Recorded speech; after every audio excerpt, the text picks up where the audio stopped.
Puji Tuhan, penyertaan Tuhan di tahun 2023 nyata sempurna dalam kehidupan kita. Ia Allah Immanuel yang sanggup menggenapi semua janjinya. Saat ini mari kita persiapkan hati untuk memuji dan memuliakan nama Tuhan. Jangan lupa untuk catat, bagikan, dan lakukan setiap firman yang akan kita dengar hari ini. Selamat hari Minggu, saudara yang terkasih di dalam Tuhan kita Yesus Kristus. Selamat beribadah. Saudara, percayakah saudara sepanjang tahun ini, Tuhan yang kita sembah adalah Allah yang hidup, sudah begitu setia di dalam kehidupan kita. Dan percayalah, tahun depan kita akan senantiasa melihat tangan Tuhan campur tangan di dalam kehidupan kita. Percayalah bahwa untuk selama-lamanya kasih setia Tuhan tidak pernah berubah di dalam kehidupan saya dan saudara. Mari saat ini, mari angkat tanganmu dan kita sembah Tuhan yang hidup, yang selalu menyertai kehidupan kita semua. Terima kasih Tuhan untuk saat-saat ini kami menyembah Tuhan. Kau baik bagi hidup kami. Dan Kau sungguh baik. Tuhan, Kau sungguh besar. Karyamu sungguh ajaib. Tiada hentinya ku mengagumi, sungguh Kau ajaib. Mari sama-sama katakan, Tuhan, Kau sungguh besar. Karyamu sungguh ajaib. Tiada hentinya ku mengagumi, sungguh Kau ajaib. Ku mau selalu bersyukur kepadamu, Tuhan. Anugerah-Mu mempesonaku, selalu dan selalu Kau angkat hatiku. Kau membuatku berharga di mata-Mu. Terima kasih untuk kesetiaan-Mu dalam hidup kami Tuhan. Segala hal terbaik yang Tuhan berikan di dalam hidup kami. Dan kami bersyukur Tuhan Yesus. Tuhan, Kau sungguh besar. Katakan dengan iman, karyamu sungguh ajaib. Tiada hentinya ku mengagumi, sungguh Kau ajaib. Ku mau selalu bersyukur kepadamu, Tuhan. Anugerah-Mu mempesonaku, selalu dan selalu Kau angkat hatiku. Kau membuatku berharga di mata-Mu. Ku mau selalu bersyukur kepadamu, Tuhan. Anugerah-Mu mempesonaku, selalu dan selalu Kau angkat hatiku. Kau membuatku berharga di mata-Mu. Ku berharga di mata-Mu Tuhan. Anugerah-Mu cukup bagiku. Ku berharga di mata-Mu Tuhan. Anugerah-Mu cukup bagiku. Ku berharga di mata-Mu Tuhan. Anugerah-Mu cukup bagiku. Ku berharga di mata-Mu Tuhan. Anugerah-Mu cukup bagiku. Haleluya. Mari saat ini kita menyembah Tuhan, saudara, dimanapun saudara berada saat ini. Mari angkat tanganmu, mari tinggikan Dia, mari besarkan namanya, mari megahkan namanya. Nah, untuk selama-lamanya kasih setia Tuhan tidak pernah berubah di dalam kehidupan kita semua. Amin, saudara. Haleluya.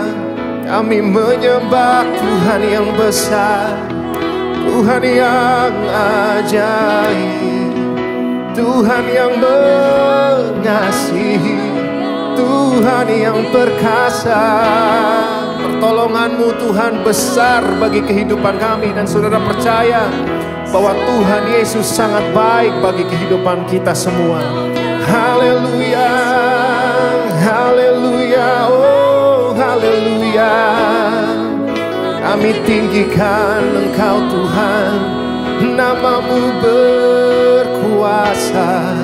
Kami bersyukur untuk kasih setia Tuhan di dalam hidup kami.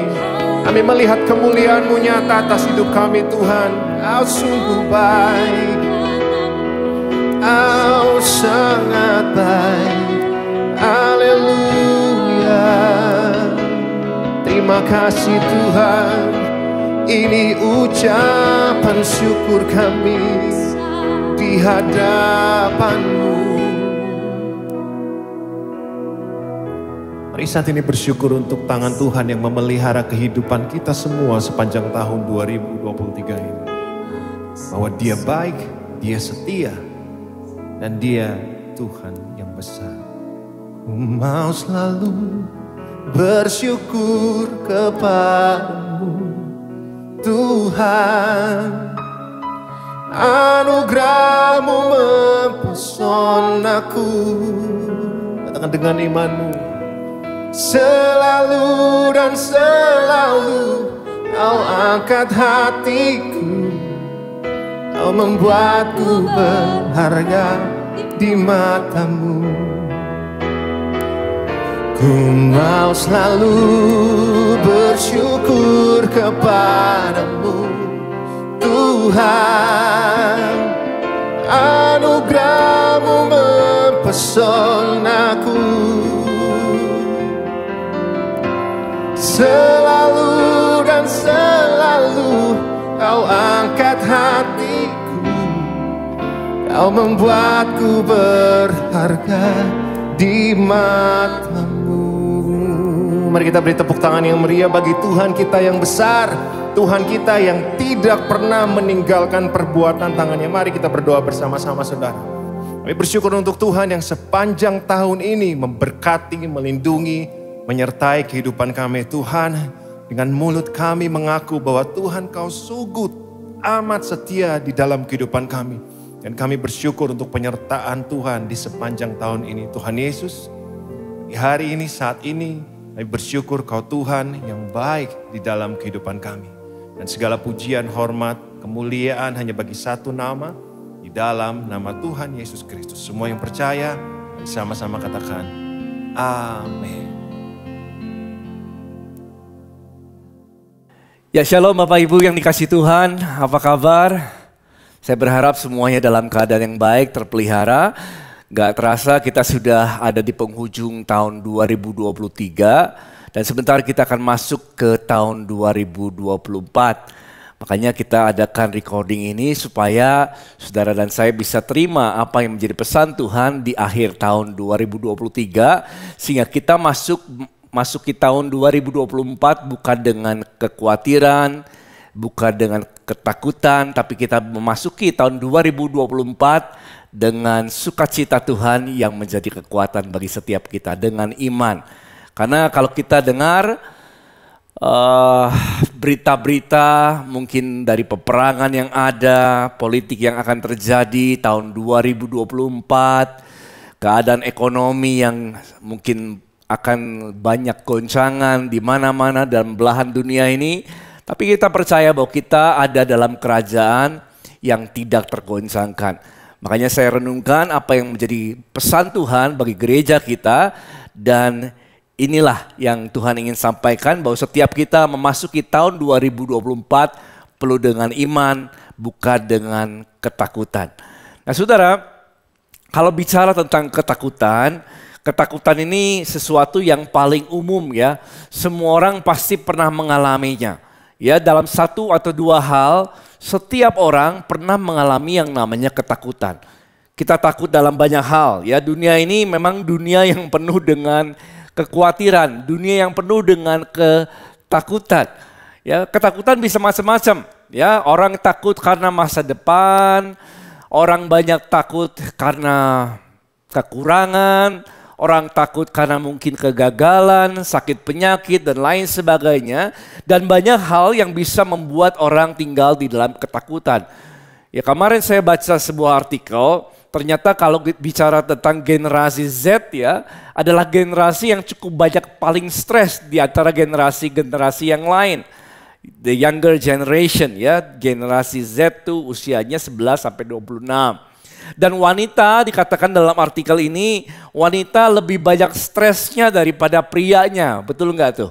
Ya, tapi itu artikelnya ngomongnya begitu. Lalu kalau orang mengalami stres bisa pusing, bisa sakit kepala, bisa khawatir, bisa memimpin orang itu, membawa orang itu kepada sakit penyakit dan lain sebagainya. Dan majority ya, mayoritas daripada stres yang dialami orang lahirnya daripada masalah keuangan, khususnya orang-orang yang sudah dewasa, umurnya 35 sampai 44 tahun. Dan banyak orang yang mengalami stres, khawatir, tapi sayangnya mereka nggak cari pertolongan dan mereka nggak tahu bagaimana caranya bisa keluar dari yang namanya stres, takut maupun kekhawatiran yang mereka alami. Jadi dampaknya nih kalau mereka nggak bisa keluar daripada stres maupun kekhawatiran, banyak anak-anak Tuhan yang bisa apa? Bisa terdampak stres itu masuk ke dalam keluarga. Hubungan jadi penuh dengan ketegangan, masuk ke dalam pertemanan, masuk ke dalam pekerjaan. Pekerjaan kita jadi marah-marah dan lain sebagainya. Dan banyak hal yang akan orang mungkin putuskan salah dan lain sebagainya karena keluarnya dari hati yang penuh dengan kekhawatiran dan stres dan ketakutan. Makanya ada satu quote yang bagus saya tampilkan bahwa demikian kata Charles Spurgeon, ya, anxiety does not empty tomorrow of its sorrows, but only empties today of its strength. Jadi kekhawatiran itu kalau kita terus tinggal di dalamnya, kalau ada orang yang tinggal di dalam ketakutan, itu enggak membuat masa depan lebih baik, justru akan menguras tenaga kita, kekuatan kita saat ini. Jadi enggak ada keuntungannya, enggak ada benefitnya bahwa kita tinggal di dalam kekhawatiran atau ketakutan terus-menerus. Ya, bahkan Tuhan katakan siapa orang yang khawatir lalu bisa menambah sehasta dalam jalan hidupnya. Ya, ataupun 1 jam saja usianya diperpanjang karena ketakutannya. Kan nggak ada. Jadi iblis justru mencari orang-orang yang tinggal di dalam kekhawatiran, dalam ketakutan, sama seperti Ayub katakan, kitab Ayub katakan, apa yang ku takutkan itu yang menimpa aku. Ya, Ayub katakan demikian. Justru apa yang aku takutkan itu yang menimpa. Apa yang kucemaskan itu yang mendatangi aku. Dan si jahat memang mencari orang-orang yang dapat ditelannya. Dan orang-orang itu adalah orang-orang yang tinggal di dalam ketakutan. Karena di mana ketakutan ada, di situ iman tidak bertumbuh dan tidak bekerja dengan semestinya. Makanya kita perlu tahu sebagai anak-anak Tuhan bagaimana mengakhiri tahun 2023 ini, memasuki tahun 2024 bukan dengan kekhawatiran. Amin. Bukan dengan ketakutan, bukan dengan stres, tapi memasukinya dengan iman dan kekuatan daripada Tuhan. Yang percaya katakan, amin. Jadi kalau kita melihat, dan kalau kita melihat dunia ini ya, ini ya cukup menarik saudara. Banyak orang yang di luar Tuhan cari gimana sih, bahkan anak-anak Tuhan sekalipun yang gak mengenal firman Tuhan, yang belum mengenal. Saudara, banyak orang mencari stres releaser. Bagaimana melepaskan dirinya daripada stres. Orang coba bahasa yang kerennya sekarang, healing ya. Orang mencoba healing, having a me time, mau punya me time yang cukup. Ada orang yang meditasi, ada orang yang keluar sampai ke gunung dan lain sebagainya, ke pantai dan lain sebagainya. Dan itu masih oke supaya kita bisa punya emotional balance yang baik, ya, secara emosi lebih seimbang. Tapi banyak orang yang ketika dia ada dalam keadaan stres, khawatir dan bimbang, justru larinya kepada dosa. Larinya kepada minum-minum, larinya kepada mabuk-mabukan dan lain sebagainya. Akhirnya jatuh di dalam dosa, sakit penyakit dan hal-hal yang merusak kehidupan mereka. Makanya kita perlu, kalau kita mengalami kekhawatiran, bagaimana caranya kita bisa menangani itu. Nah saudara, ketakutan, kalau kita bicara tentang ketakutan memang sudah ada lama. Siapa di sini yang ingin lepas daripada kekhawatiran dan hidupnya lepas daripada ketakutan? Ada di sini. Dan saya percaya setiap kita pingin, siapa yang pernah takut? Semua orang pernah takut, termasuk saya. Dan kita nggak mau tinggal di dalam ketakutan ini. Karena ketakutan tidak membangkitkan iman yang Tuhan mau kita miliki, saudara. Makanya saudara, ketakutan kalau kita bahas, dari mana sih asalnya ketakutan? Ketakutan itu adanya ketika manusia pertama kali jatuh di dalam dosa. Takut itu adalah akibat daripada dosa. Akar dari segala ketakutan adalah ketika manusia jatuh dalam dosa, terpisah dari Allah, maka ketakutan mulai masuk dan membelenggu manusia. Itu awal mulanya ketakutan. Dan ketakutan mulai berkembang, ketakutan mulai membelenggu manusia. Jadi manusia menjadi orang yang takut banyak hal. Dan itu akarnya datang daripada dosa. Daripada terpisahnya manusia dengan Allah akibat dosa. Tapi puji Tuhan, Tuhan Yesus telah datang. Yesus telah datang 2000 tahun yang lalu dan dia telah mati di kayu salib untuk menebus setiap dosa kita. Dosa adalah akar daripada ketakutan. Dan ketika Yesus mati di kayu salib dan dia bangkit pada hari yang ketiga, akar daripada dosa telah dihapuskan. Dosa telah dibereskan di kayu salib. Sehingga akar dari ketakutan pun, ya, karena dosanya habis, maka ketakutannya pun akan hilang. Ketika dosa dikalahkan, ketika dosa ditebus oleh darah Yesus, maka ketakutan seharusnya tidak lagi kita hidupi. Nah saudara, firman Tuhan katakan demikian. Ibrani 2 ayat 14. Karena anak-anak itu adalah anak-anak dari darah dan daging. Ya, maka ia juga sama dengan mereka. Mendapat bagian dalam keadaan mereka. Supaya ya Yesus menjadi sama seperti manusia, supaya oleh kematiannya ia memusnahkan dianya siapa? Yaitu iblis, ya, yang berkuasa atas maut. Jadi Yesus datang untuk menebus dosa manusia dengan jalan memberikan kehidupannya, nyawanya untuk tebusan bagi dosa seluruh manusia. Dan ketika dosa dibereskan di kayu salib, yang terjadi adalah ini saudara, ayat ke-15. Supaya, Ibrani 2 ayat ke-15. Dan supaya dengan jalan demikian ia, Tuhan Yesus, membebaskan mereka yang seumur hidupnya berada dalam perhambaan karena takutnya kepada maut. Karena takutnya kepada maut dibebaskan. Ya, dibebaskan setiap orang yang takut kepada maut dibebaskan ketika Yesus telah menyelesaikan masalah dosa di kayu salib. Makanya saudara, karena dosa telah diselesaikan, kita nggak perlu lagi tinggal di dalam ketakutan. Karena ketakutan lahirnya daripada dosa. Dosanya sudah selesai di kayu salib, kita sendiri telah terima kasih kemurahan Allah bagi setiap orang percaya. Makanya kita perlu yakin dan percaya, tetap tinggal di dalam kasih Tuhan. Itu kuncinya. Kita percaya bahwa kasih Tuhan cukup bagi kita. Tuhan tidak pernah kekurangan kasih bagi saudara dan saya. Apapun yang kau alami sepanjang tahun 2023, segala sesuatunya Tuhan sudah sediakan kasih karunia bagimu. Tidak ada orang, anak-anak Tuhan yang kekurangan kasih karunia Tuhan. Cukup kasih karunia Tuhan bagi kita. Dan kita perlu yakin dan tinggal di dalam kasih Tuhan. Kita perlu percaya bahwa Yesus telah melakukan segala-galanya bagi kita dan menyediakan segala yang terbaik dalam kehidupanmu. Sehingga tidak ada satu hal pun yang kita perlu takuti dalam kehidupan. Karena Yesus telah selesai segala sesuatunya.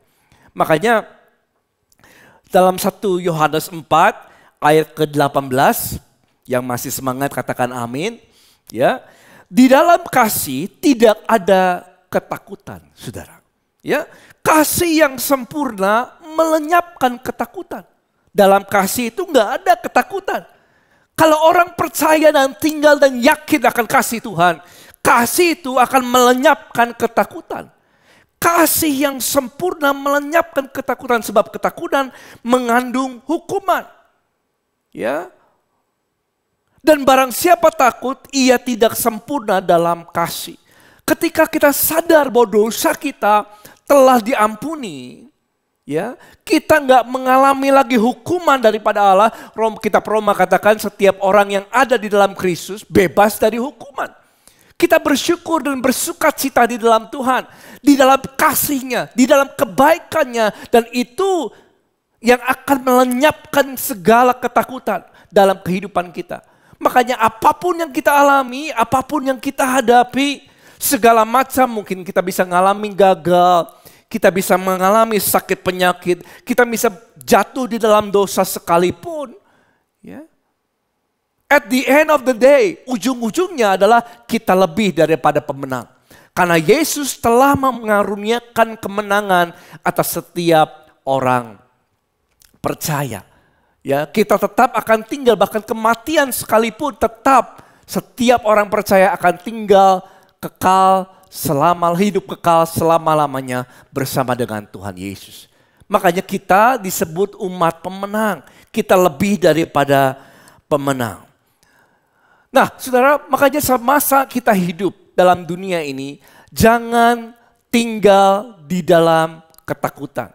Nah, Petrus pernah berbicara kasih jemaat di sana, kasih perintah Tuhan bagi mereka. Bagaimana mereka jemaat di situ, Kristen yang mengalami aniaya, jemaat yang mengalami tantangan pada waktu itu, gereja mula-mula, bagaimana mereka bisa lepas dari ketakutan. Petrus katakan begini, 1 Petrus 5 ayat ke-6. Ini perintah Tuhan yang Tuhan berikan kepada Petrus dan kasih tahu sama jemaat pada waktu itu.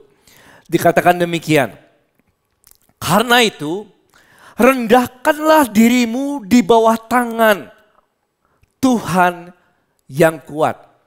Rendahkanlah dirimu supaya kamu ditinggikannya pada waktunya. Petrus katakan, Tuhan katakan, karena itu rendahkanlah dirimu, ya, di bawah tangan Tuhan yang kuat.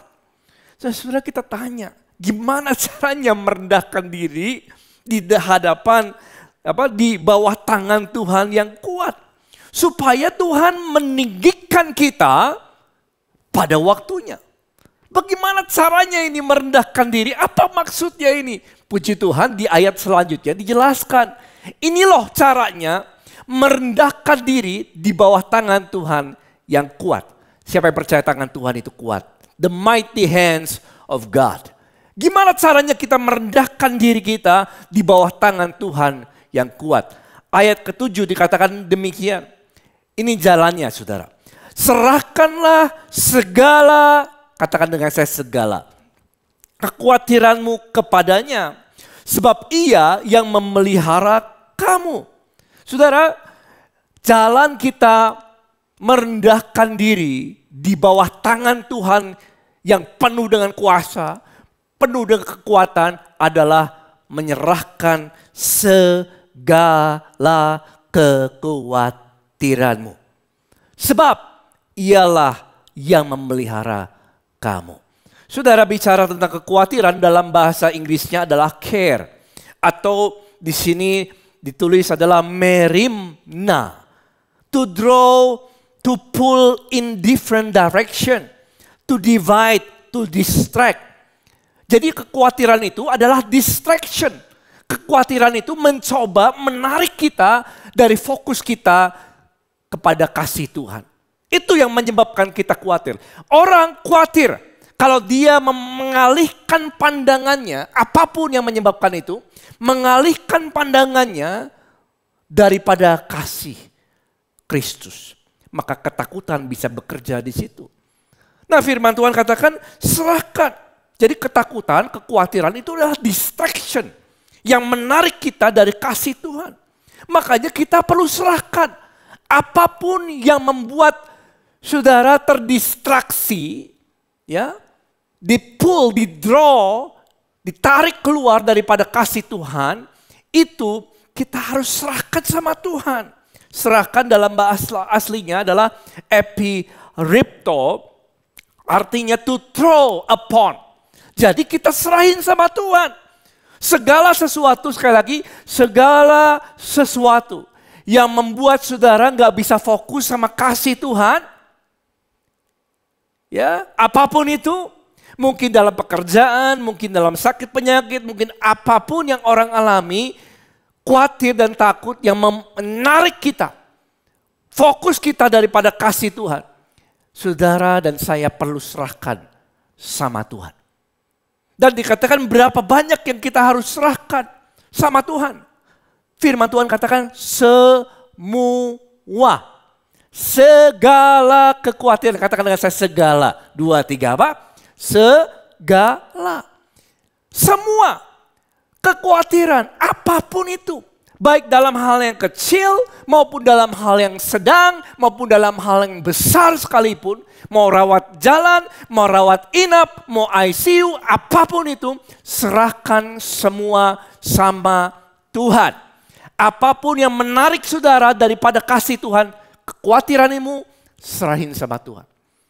Karena kekhawatiran bukanlah milik kita. Saudara, khawatir bukan milik kita. Manusia nggak didesain, nggak dirancang Tuhan untuk menanggung kekhawatiran, menanggung ketakutan.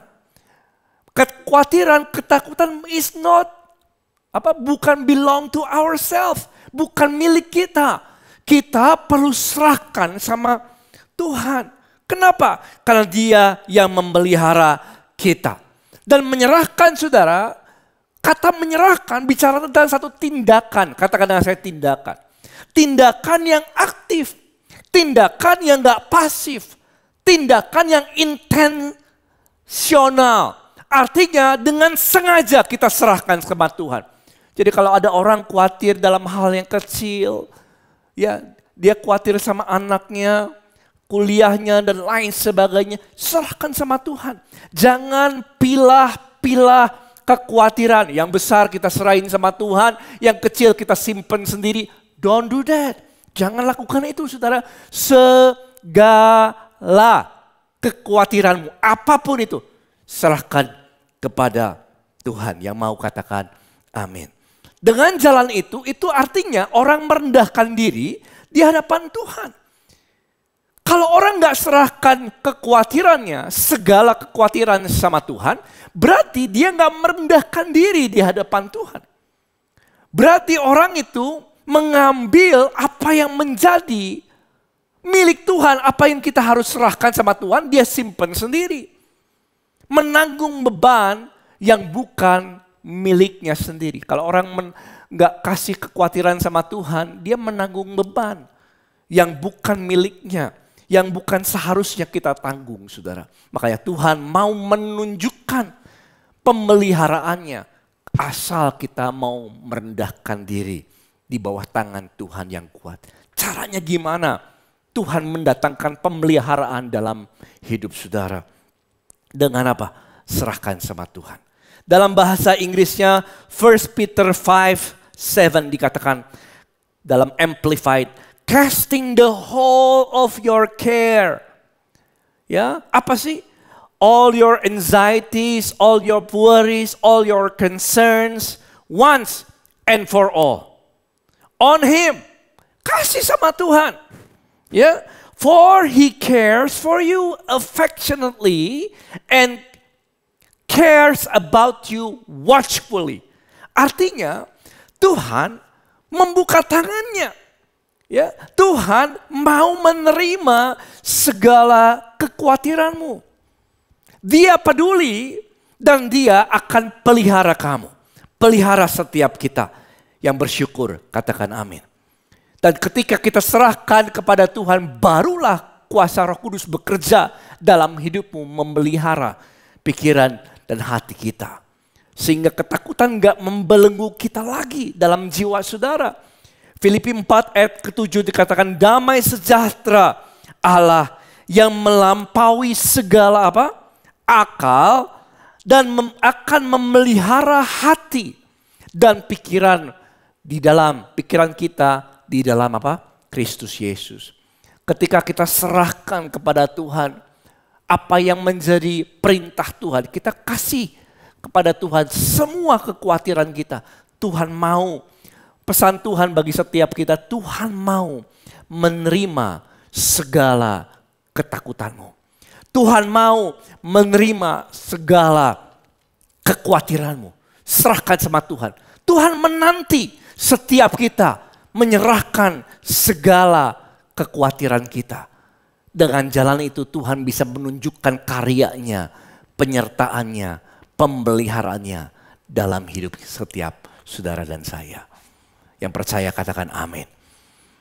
Haleluya. Maka itu Tuhan bisa bekerja lewat kehidupan kita, memberikan kita kekuatan yang baru, memelihara akal dan pikiran kita. Sehingga kita nggak tinggal di dalam stres, ketakutan, atau kekhawatiran. Damai sejahteranya akan melampaui segala akal turun dalam kehidupan saudara dan saya. Bersyukur katakan amin. Dan ini bisa bekerja. Tuhan dan Tuhan bisa bekerja ini lewat apa? Damai sejahteranya itu terus bekerja secara instan bisa. Saudara terima itu. Atau secara proses perjalanan. Dan itu terus menerus kita alami hari demi hari. Damai sejahteranya melingkupi kita. Setiap kali kita menyerahkan kekhawatiranmu. Makanya saudara saya akan berikan 4 hal simple aja sederhana. Bagaimana kita bisa menyerahkan segala kekhawatiran kita sama Tuhan. Yang pertama adalah belajar. Are you ready? Siap ya? Pertama adalah belajar mengakui di hadapan Tuhan. Apa yang kita harus akui? Saudara, pengennya sih ya, inginnya kan orang mau kelihatannya baik-baik. Siapa sih nggak mau kelihatan baik-baik? Ya, semua orang ingin kelihatan baik-baik di depan orang. Tapi di hadapan Tuhan, ya saudara, jangan begitu. Ya, di hadapan Tuhan saudara dan saya harus belajar mengakui kalau kita mengalami pergumulan. Belajar mengakui. Ya, kasih tahu, serahkan sama Tuhan, jangan menyangkal itu. Daud katakan gini dalam Mazmur 56 ayat ketiga. Waktu aku takut, aku ini percaya kepadamu, kepada Allah. Dan ayat keempat dikatakan, kepada Allah yang firman-Nya kupuji, kepada Allah aku percaya, aku tidak takut. Nah saudara lihat ini, apakah yang dapat dilakukan manusia terhadap aku?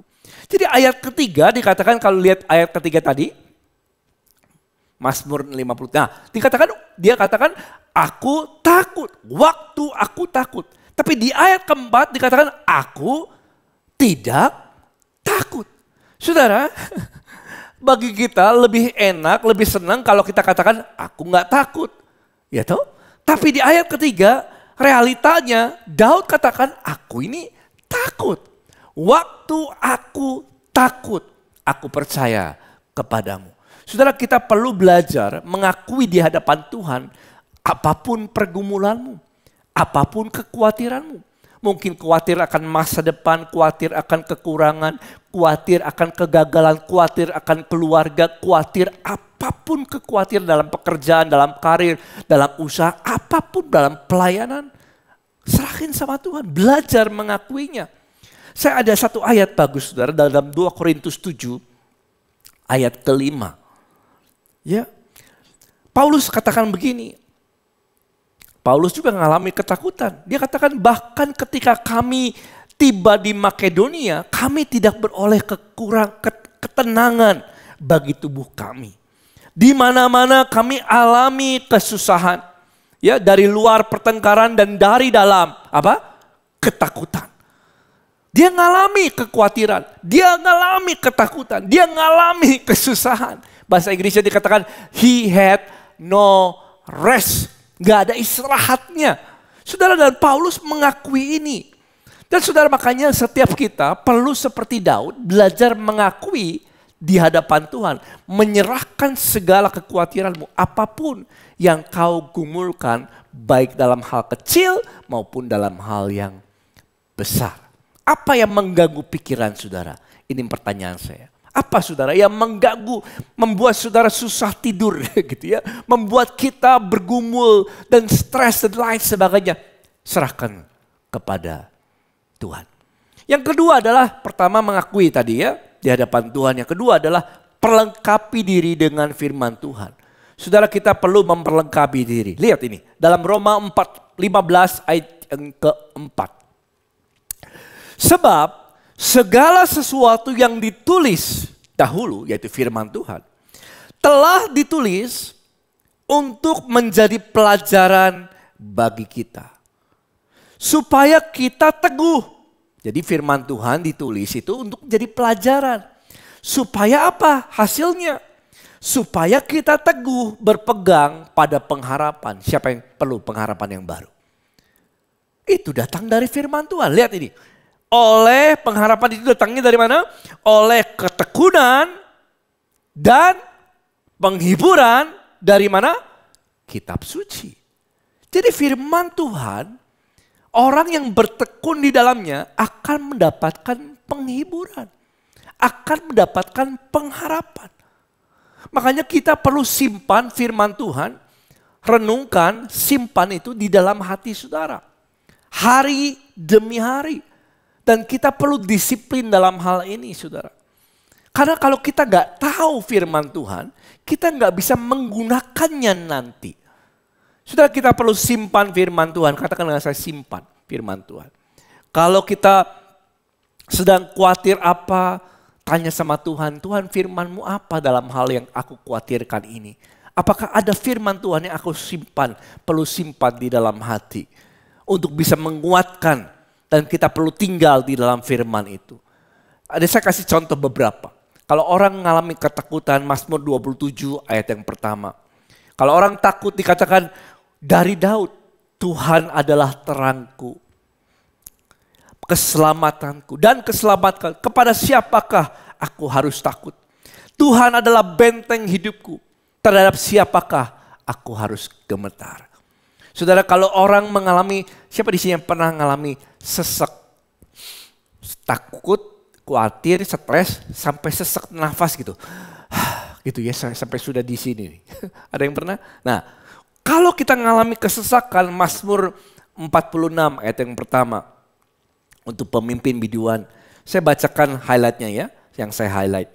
Allah itu bagi kita tempat perlindungan. Kalau saudara sesak, baca ayat ini. Tempat perlindungan, kekuatan sebagai penolong dalam kesesakan sangat terbukti. Saudara, kau simpan ayat ini dalam hatimu. Itu sumber penghiburan. Itu sumber pengharapan kita. Amin. Ya, waktu kita dengar berita-berita yang mengejutkan mungkin ya, di luar sana ada peperangan, lain sebagainya, ada politik dan lain sebagainya. Amsal 3 dikatakan ayat 25, jangan takut kepada kekejutan yang tiba-tiba. Saudara, simpan ayat ini dalam hatimu. Kepada kebinasaan orang fasik bila itu datang. Ayat 26, karena Tuhanlah yang akan menjadi sandaranmu, akan menghindarkan kakimu dari jerat. Ini janji Tuhan, saudara. Kalau orang susah tidur gimana, pastor? Ada nggak pernah susah tidur? Kemarin saya dengar ada orang yang, aduh kalau tidur tuh jam 2 pagi, jam 3 pagi. Karena dia susah tidur, karena terlalu banyak pikirannya. Saudara perlu baca ayat di atasnya. Lihat ini, ayat 24 Amsal 3. Dikatakan begini, jikalau engkau berbaring, engkau tidak akan terkejut. Bisa katakan amin? Kalau engkau berbaring tetapi engkau akan berbaring dan apa? Tidur nyenyak. Siapa yang perlu tidur nyenyak hari-hari ini? Saudara baca ayat ini, simpan. Kalau aku berbaring, aku gak akan terkejut. Kalau aku tidur, berbaring, aku akan tidur nyenyak. Amin. Simpan firman ini di dalam hati saudara. Dan Yesaya 26 ayat ketiga, ketika engkau menyimpan firman Tuhan, kau fokusnya sama perkataan Tuhan, yaitu kasih Tuhan. Apa yang terjadi? Yang hatinya teguh, Tuhan jagai dengan damai sejahtera. Sebab kepadamulah ia percaya. Haleluya. Makanya kita perlu disiplin menyimpan firman di dalam hati kita. Hari demi hari. Kadang-kadang orang gak simpan secara disiplin, saudara. Gak merenungkan firman. Jadi ketika dia ngalami sesuatu, dia baru kaget, dia baru stres. Padahal kalau orang menyimpan firman Tuhan, sama seperti orang berlatih perang. So dia gak perlu latihan, dia perlu latihan setiap hari meskipun tidak ada peperangan. Kenapa? Karena itu mendisiplinkan dirinya. Pada waktu-waktu datang, ya, peperangan yang dia harus hadapi, dia sudah siap. Kenapa? Karena dia sudah diperlengkapi oleh senjata yaitu firman Tuhan. Amin. Jadi kita perlu simpan firman Tuhan, apapun yang menjadi kebutuhanmu tentang keuangan, kesehatan, banyak janji firman Tuhan yang kita harus simpan di dalam hati. Dan kita perlu cari, tanya, simpan di dalam hati kita. Yang ketiga adalah ini, saudara, melawan ketakutan. Saudara, yang pertama tadi apa? Mengakui di hadapan Tuhan. Yang kedua, kita harus apa? Simpan firman Tuhan. Yang ketiga adalah ini, melawan ketakutan. Sudah tahu ketakutan itu harus dilawan? Ya, firman Tuhan bukan saja harus kita miliki, kita simpan, tapi kita harus pakai.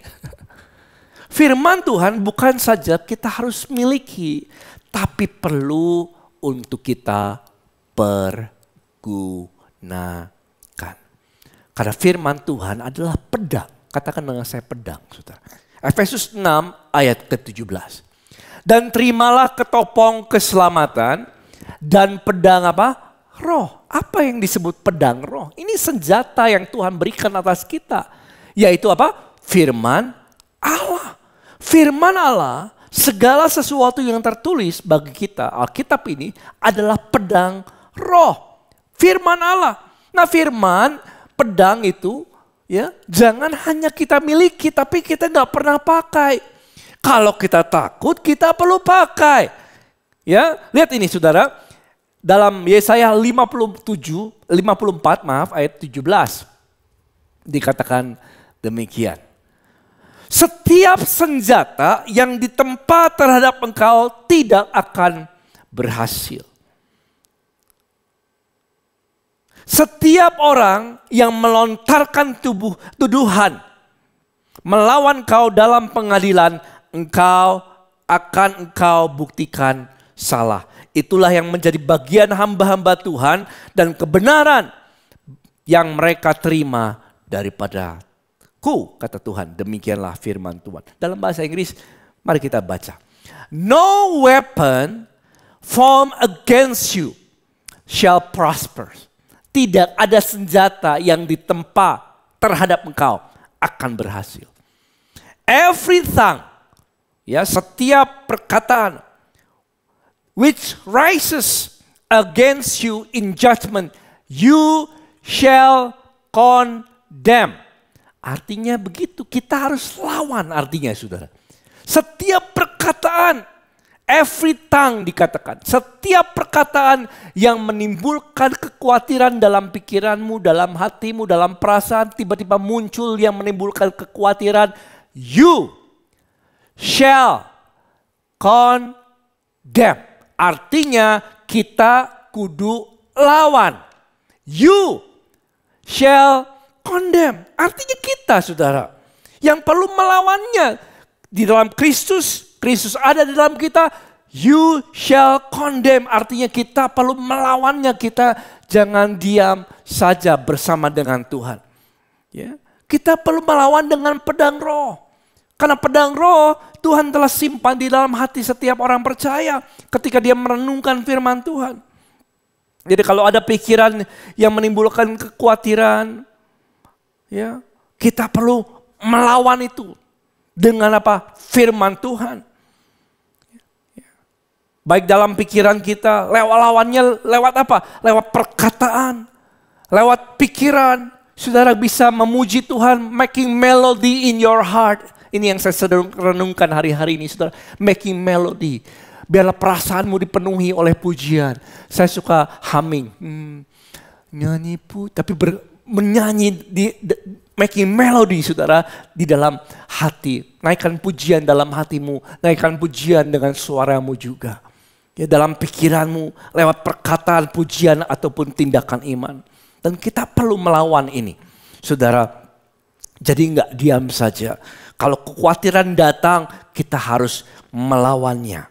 Ya, dalam Yakobus 4 ayat ke-7 dikatakan demikian. Karena itu tunduklah kepada Allah dan lawanlah siapa? Iblis. Iblis itu perlu dilawan. Lawannya dengan apa? Pedang. Pedangnya apa? Firman Tuhan. Yaitu disebut pedang roh. Maka ia akan lari daripadamu. You shall condemn.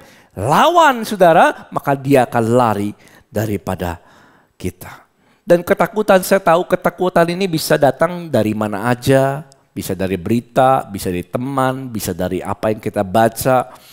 Makanya ketakutan bisa datang dari mana aja. Ya, dari apa yang kita lihat, saudara bisa. Nah, kalau itu datang dan kita membuat pikiran kita dan hati kita takut, apa yang harus kita lakukan? Kembali kepada firman Tuhan dan lawan dengan pedang roh, yaitu firman Tuhan. Haleluya. Seperti mencabut lalang gitu. Kalau muncul satu, cabut. Muncul satu, cabut. Muncul satu, cabut. Haleluya. Lawan dengan firman Tuhan. Dan bukan hanya dengan perkataan tetapi juga menghidupinya. Kita perlu menghidupi firman itu. Nyatakan firman itu di dalam juga tindakan saudara. Amin. Ya, jadi harus lawan, jangan diam. Yesus melawan pencobaan si jahat. Ketika dia dicobai, dia melawan. Ada tertulis, ada tertulis, ada tertulis. Ubah batu ini menjadi roti. Ya, kalau engkau anak Allah, Yesus lawan itu. Ya, bahwa orang hidup bukan hanya, manusia hidup bukan hanya dari apa? Roti saja, tapi dari firman Tuhan. Dia lawan setiap pencobaan si jahat dengan firman Tuhan. Maka iblis undur daripada Yesus. Haleluya. Setelah 3 kali pencobaan itu datang. Makanya kita perlu lawan dengan firman. Yang terakhir saudara. Dikatakan begini. Mengelilingi diri. Bagaimana kita lepas dari ketakutan. Mengelilingi diri. Kelilingi diri kita. Dengan orang yang membangkitkan iman. Kita perlu lakukan ini. Sudah tahu siapa yang mengelilingi kita. Siapa yang mengelilingi hidup kita akan berpengaruh kepada pikiranmu. Kepada perasaanmu, kekhawatiranmu, ketakutanmu. Siapa? Dengan siapa kita yang mengelilingi kita hari-hari ini? Kalau orang ditenggelamkan pikirannya oleh berita. Kalau setiap hari kerjaan orang itu bangun pagi sampai malam dia baca terus berita-berita. WhatsApp grup yang kasih kabar buruk dia baca terus. Tenggelamkan dirinya dengan berita-berita. Sudah tahu? Yang ada bukan iman yang bangkit kalau kita lakukan demikian.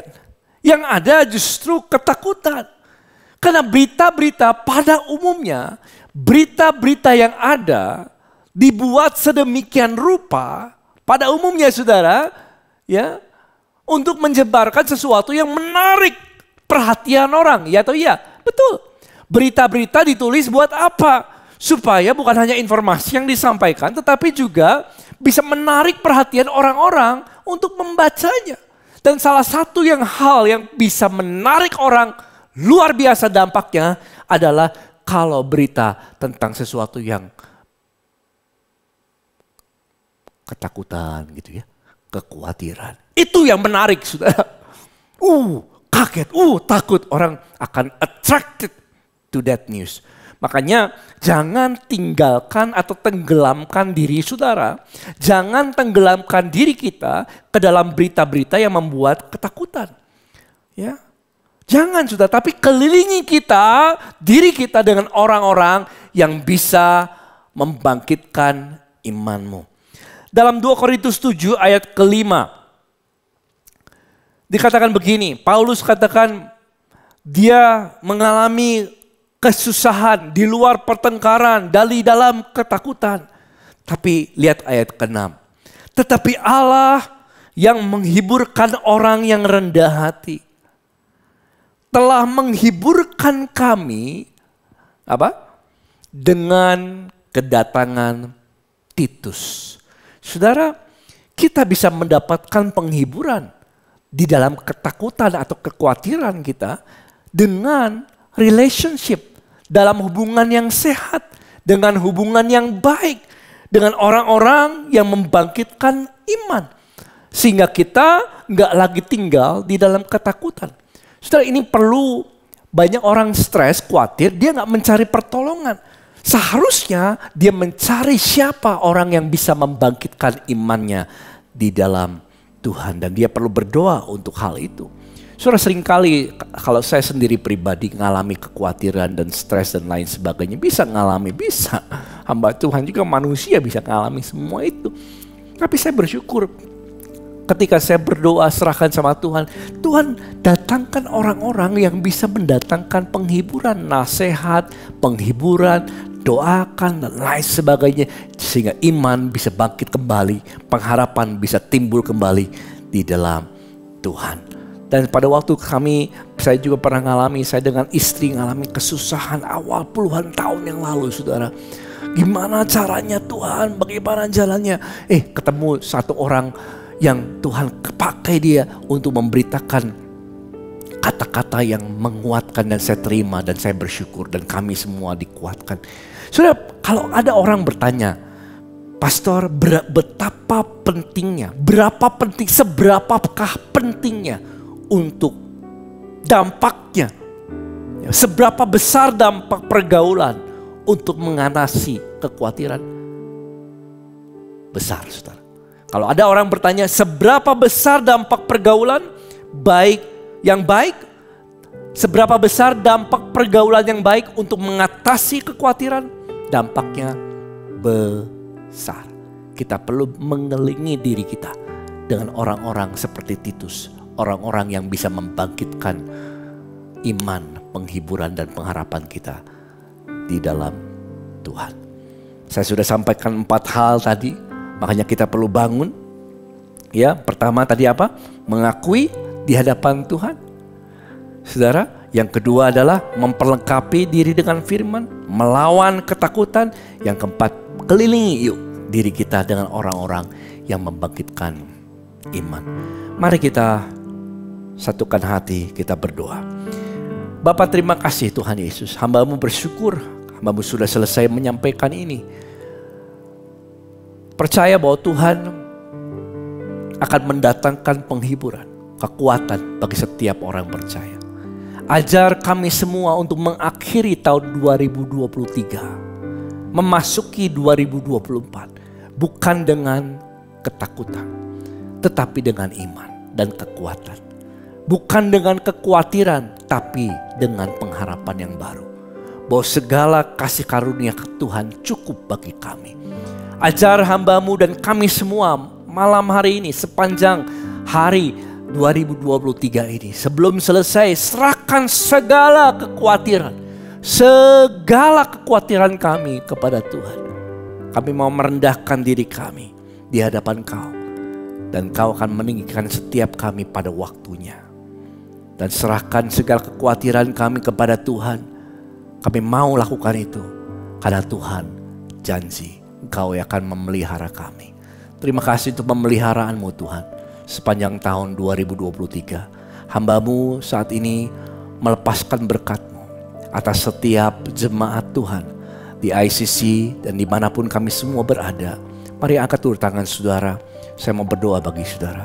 Buka hatimu, engkau terima dengan iman.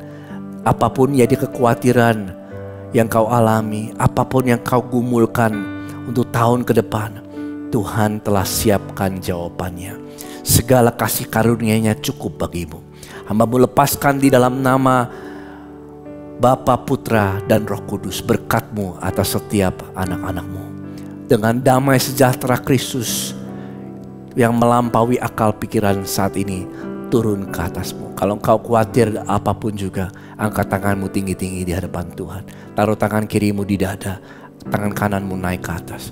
Tuhan, aku berlepaskan berkat-Mu, damai sejahtera atas setiap jemaat Tuhan.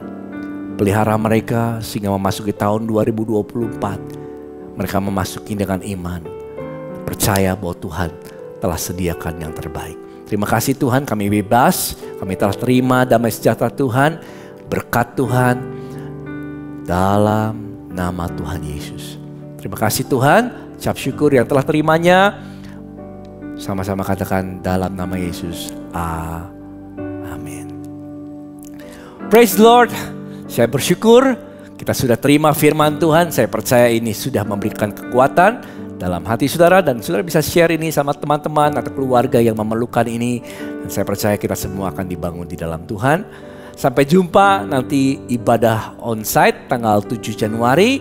Ibadah pertama, kita memasuki tahun yang baru 2024. Tahun di mana kita akan mengutamakan Tuhan dengan segenap hati kita. Karena itulah kehendak Tuhan bagi setiap kita. Tuhan Yesus memberkati. Selamat berlibur. God bless you. Salam sama keluarga. Bye-bye. Firman Tuhan hidup dan berkuasa. Berbahagialah kita yang tidak hanya mendengar, tapi juga melakukan firman Tuhan. Saya Ricky ingin mengucapkan selamat menyongsong tahun baru 2024. Semoga di tahun yang baru ini kita selalu hidup mengandalkan Tuhan. Mari selalu terhubung dengan Gereja ICC Bandung di Instagram @ICC-Bandung atau nomor hotline ICC di 081 220 222 111. Bagi saudara yang rindu untuk hidup dalam komunitas, di Gereja ICC Bandung terdapat komunitas-komunitas kecil bernama iClick. iClick dibagi ke dalam usia atau kategori dan melakukan pertemuan di berbagai lokasi. Bergabung dengan iClick tidak hanya mempererat hubungan dengan sesama, tapi juga tentang pertumbuhan rohani seseorang untuk semakin mengenal Tuhan. Jadi tunggu apa lagi? Mari segera bergabung dengan iClick di nomor hotline 081 220 222 111. Terima kasih atas persembahan yang sudah diberikan melalui Kris dan Bank Transfer. Persembahan saudara turut berkontribusi dalam memperluas kerajaan Allah di dunia ini. Sampai jumpa di ibadah onsite ICC minggu depan yang akan disertai dengan perjamuan kudus.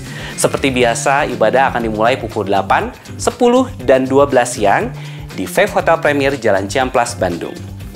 Terima kasih dan Tuhan Yesus memberkati.